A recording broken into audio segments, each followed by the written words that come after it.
अब एक और छोटा सा प्रश्न हम बहन से करेंगे कि प्रसव आजकल ना डिलीवरी जो होती है अधिकांश डॉक्टर पेट फाड़ के ही और बच्चा तब पैदा होता ऑपरेशन से।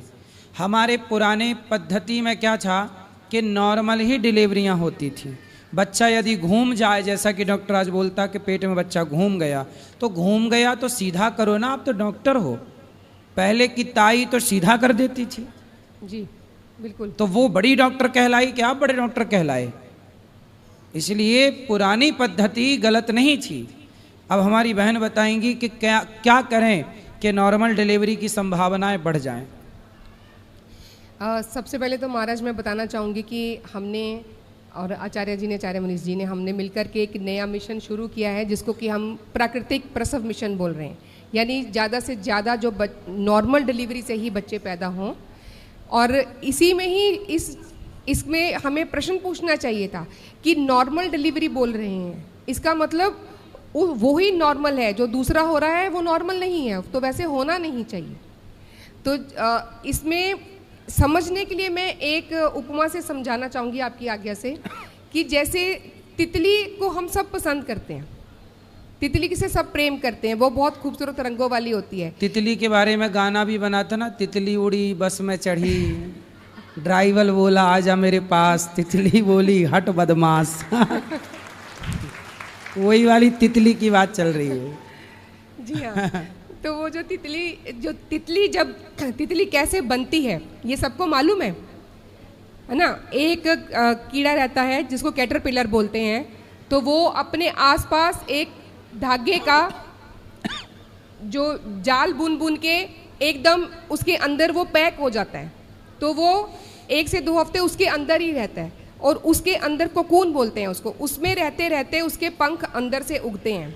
और जब उसको बाहर निकलना होता है तो वो उसका कुछ घंटों का संघर्ष होता है। तो उस घंटों के संघर्ष में वो सिर से मार मार के उस कोकून को, जिसके अंदर वो कैद है, शहतूत के पेड़ पे आपने लटके हुए देखे होंगे सिल्क के धागे के कीड़े, तो वही कीड़े जो है तितलियां बनते हैं। तो उनको वो तोड़ के बाहर निकलने की कोशिश करता है। उसमें उसको बहुत सारे घंटे लगते हैं, वो थक जाता है, फिर से कोशिश करता है, फिर थक जाता है, फिर से कोशिश करता है। और उस प्रक्रिया में क्या रहता है कि उस कीड़े की बॉडी में, उसके शरीर में बहुत सारा जो पानी भरा, फ्लूइड भरा होता है, वो उस संघर्ष में, उस छोटे से सुराख में से बाहर निकलने की प्रक्रिया में, वो जो उसकी बॉडी में फ्लूइड भरा वो उसके पंखों में चला जाता है, पुश होके। तो पंख मजबूत हो गए, बॉडी हल्की हो गई, सिर छोटा हो गया, तो वो उड़ भी पाएगी और हमें भी खुश कर पाएगी और खुद भी वो फूलों फूलों पे मंडरा के भोजन कर पाएगी। लेकिन अगर हम ये सोच के कि हम इसकी मदद कर देते हैं, उसको कोकून को तोड़ के अगर हम उसको, उस तितली को निकाल दें, तो हम लोग क्या कर रहे हैं, वो उस नेचुरल प्रक्रिया को, उस प्राकृतिक प्रक्रिया को हम लोग जो है बिल्कुल तहस नहस कर रहे हैं। वो उस तितली के पंखों में कभी वो फ्लूइड पुश नहीं होगा, कभी उसके पंख मजबूत नहीं होंगे, उसका शरीर, उसका सिर बड़ा रह जाएगा, वो भारी रहेगी, वो उड़ नहीं पाएगी और भूख से मर जाए। इसी तरह से जब नेचुरल डिलीवरी होती है तो वो एक प्रक्रिया है कुछ घंटे की, वो बच्चे का माँ के गर्भ से बाहर आने का एक संघर्ष है। उस संघर्ष में उसके जो सिर के अलग अलग हड्डियां हैं, वो जब वो निकलता है बाहर तो वो एक दूसरे के साथ में जुड़ती हैं, अच्छे से लॉक होती हैं। पहले वो नहीं होती हैं, लेकिन अगर हम उसको ऐसे ही पेट फाड़ के निकाल देंगे तो वो उसके सिर के जो जोड़ हैं वो भी लूज रह जाएंगे, उसके बॉडी के जोड़ भी लूज रह जाएंगे। दूसरी बात, जब वो संघर्ष से बाहर निकलता है तो उसके फेफड़ों में जो पानी भरा रहता है महाराज, उसको वो पुश, उस छोटे संकीर्ण रास्ते से वो जा रहा है, तो वो उसके फेफड़ों से बाहर निकलता है, तो उसके फेफड़े मजबूत हो जाते हैं। लेकिन जब हम उसको सिजेरियन के माध्यम से पैदा कर देते हैं बच्चे को, तो उसके फेफड़े भी कमज़ोर रह जाते हैं। तो ये डाटा बताता है, ये इंटरनेशनल ऑफिशियल डेटा कहता है कि जो सिजेरियन से बच्चे पैदा होते हैं उनके लंग्स कमज़ोर रहते हैं, उनके फेफड़े कमज़ोर रहते हैं, उनको दमे की बीमारी ज़्यादा रहती है, उनको स्कॉलियोसिस यानी उनकी रीढ़ की हड्डी जो है सीधी ना होके टेढ़ी मेढ़ी होगी, तो उनका पोस्चर टेढ़ा मेढ़ा होगा, किसी को कुबड़ होगा, उनके जोड़ वो टांगे टेढ़ी हैं, वो ठीक से चल नहीं पाएंगे कभी भी।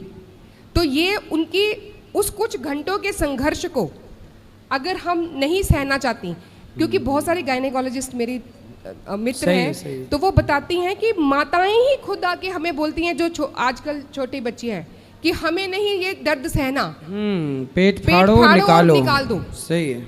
लेकिन वो बच्चे के लिए हमने जीवन भर के लिए समस्याएं माँ ने खुद से खड़ी कर दी। इसलिए सिर, आपने बोला कि जो सिर मजबूत हो नहीं पाता, जिसके कारण बच्चों की याददाश्त कमजोर रह जाती है, चश्मा आंखों में जल्दी आ जाता है। जी हाँ महाराज। और उस प्रक्रिया में जब वो बच्चा बाहर आने की कोशिश करता है, तो जो माँ के शरीर में हार्मोन्स चेंज होते हैं, तो उससे वो माँ बच्चे के लिए जो दूध है वो जल्दी आता है। आज हम सब इस बात को जानते हैं, रोज़ ढेरों फ़ोन हमारे पास आते हैं कि बच्चा हो गया लेकिन माँ का दूध ही नहीं आ रहा, क्या करें, बच्चा रो रहा है, भूख से बिलक रहा है, तो क्या कर सकते हैं? क्योंकि ये जो शॉर्टकट हम अपनाना चाहते हैं, इसी तो आपने ये पूछा कि क्या करें हम ऐसा, तो करना वही है जो हमारी घर की जो बड़ी बुजुर्ग हमें बताती थी, जो दाइयाँ हमें बताती थी कि 9 महीने गर्भ के किस तरह का भोजन हमें करना है। हमें बेड रेस्ट नहीं करना है। गर्भवती माँ कोई पेशेंट नहीं है। उसको गर्भिणी होते ही बोलने लगती हैं कि पेशेंट आ गई है। सही है। आजकल तो देखो जूजू बना दिया है। क्यों? गर्भवती हुई स्त्री के बस उसको अलग धीरे धीरे चलना, ऐसे ऐसे ऐसे ऐसे ऐसे। पहले की स्त्रियां उकड़ू बैठ करके 8वें महीने में 7वें महीने से पोंछा लगाती थी घर में, क्योंकि उकड़ू बैठने से डिलीवरी की संभावना 99% बढ़ जाती है। बिल्कुल, आपने बिल्कुल ये बहुत ही साइंटिफिक बात महाराज ने कही है। और दुनिया के बहुत सारे ऐसे देश हैं जहां आज भी डिलीवरी बैठ के करवाई जाती है। हाँ, होती है। हमारे यहाँ भी ऐसे ही रहता था। जब लेबर पेन शुरू हुआ, यानी जब वो बच्चा पैदा करने की प्रक्रिया, जो दर्द लगते हैं, तब अगर माँ सीधी लेटती है तो उसमें क्या रहता है कि बच्चे तो बाहर आने की कोशिश कर रहा है, तो उसमें जो उसकी जो हिप की ये जो बोन्स रहती हैं वो इस तरह से रहती हैं। वो पहले ऐसे खुलती हैं क्योंकि बच्चा इस तरफ से बाहर आ रहा है, वो पहले ऐसे खुलती हैं फिर ऐसे खुलती हैं। जो रीढ़ की हड्डी पीछे से ऐसे, उसने भी पीछे जाना है।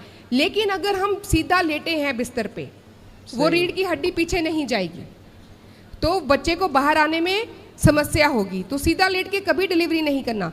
और दूसरी बात ये, अगर पहली स्टेज में जब शुरुआत हुई दर्दों की, अगर बिस्तर पे लेटे तो बच्चे को खून का दौरा बंद हो जाता है। बच्चे के दिमाग को खून का दौरा बंद हो गया, वो कई तरह के विकृतियों, कई तरह की बीमारियों के साथ पैदा होगा। तो ये छोटी छोटी चीज़ें हैं। सही है। तो बात समझ में आई। इसलिए स्त्रियों को विशेष ख्याल रखना चाहिए कि डिलीवरी नॉर्मल ही, जो प्राकृतिक परमात्मा ने जो आपके लिए बनाया है उस तरह से डिलीवरियां होंगी। तो आपका भी पहले तो देखो 6-6 बच्चे होते थे, 8-8 बच्चे होते थे, और फिर भी कमर में दर्द नहीं होता था महिलाओं के। फिर भी कुएं से डोकरियां पानी भर भर के ले आती थी, बुढ़ापे में दौड़ती थी। और आजकल 2 बच्चे में महिलाओं की हालत ख़राब हो जाती। पहले क्या होता था, जब नॉर्मल डिलीवरियां होती थी ना, तो गुड़ के मस्त लड्डू मिला करते थे। गुड़ के लड्डू जानते हैं मैया? उसमें बादाम, काजू, किशमिश, पिस्ता, गोंद, ये सब डाल के बढ़िया गर्भवती नारी को खिलाए जाते थे। और जो ऑपरेशन से होता है उनके लिए गुड़ के लड्डू हो जाते हैं बंद, घी भी बंद। तो अब भैया उसकी एनर्जी आएगी कहाँ से? क्योंकि 9 महीने पेट में रखा, सारा बच्चा पैदा हुआ तो सारा खून बह जाता है शरीर का स्त्री के। तो वो खून बनने के लिए पुराने लोग आपको गुड़ का लड्डू खवाया करते थे। उसमें बहुत सारी औषधियाँ मिल जाया करती थी। सौंठ विश्वार के लड्डू बोलते हमारे गाँव में उसको। सौंठ, अजवाइन और बादाम और घी, ये पहले 3 दिन दिया जाता है ताकि जो गर्भाशय है, जो यूट्रस है, उसमें जो कुछ भी गंदगी है वो अच्छे से बाहर निकल जाए, दर्द में आराम लगे और शरीर को बल मिले। तो दर्द से आराम भी मिलता था और शरीर की शक्ति भी तेजी से बढ़ती थी, स्त्रियां और निरोगी रहती थी। अब क्या है, अब पड़े पड़े ब्रेड चाय ब्रेड खा रही, अब चाय ब्रेड से क्या तुम्हारे शक्ति आएगी, तो सारी जिंदगी का कमर दर्द लेके घूमती रहोगी। जी हाँ, एक बात मैं और कहना चाहूँगी कि गर्भवती होते ही अपने आप को पेशेंट नहीं समझना है। माँ बनना एक अलौकिक कार्य है, एक दैवीय, एक ईश्वरीय कार्य है। और जैसे ईश्वर ने सृष्टि पैदा की, ऐसे माँ बच्चे को पैदा करती है। तो उस समय अपना ध्यान और भी ज़्यादा रखना है। उस समय हमें दूध पीना है, घी खाना है, मिश्री किसी महीने में मिश्री खानी है, तो 9 महीने की आयुर्वेद के हिसाब से चर्या है, यानी कि किस महीने में क्या खाना और क्या नहीं खाना, ये बड़ा विस्तृत रूप से बताया गया है। तो हमें कोई केमिकल वाली दवाइयाँ विटामिन खाने की ज़रूरत नहीं है। किसी को हो सकता है कि कुछ खास समस्या है तो उसको किसी न किसी डॉक्टर, वैद्य या गायनेकोलॉजिस्ट की ज़रूरत रहती है। नहीं तो गर्भवती इस जो महिला है, माँ जो बनने वाली है, उसका ध्यान रखने के लिए तो घर की बड़ी बुजुर्ग और पड़ोसियों की जो महिलाएं वही सही पर्याप्त है। महाराज, अभी हम ऊपर बैठे थे तो वहाँ पे एक सेवक, उन्होंने एक बहुत भारी सामान उठाया और उन्होंने बोला, ईश्वर से प्रार्थना की कि मेरे पड़ोसियों को सुखी रखना, खुश रखना, तंदुरुस्त रखना। तो हम सब ने गर्दन घुमा के देखा कि वो कौन है।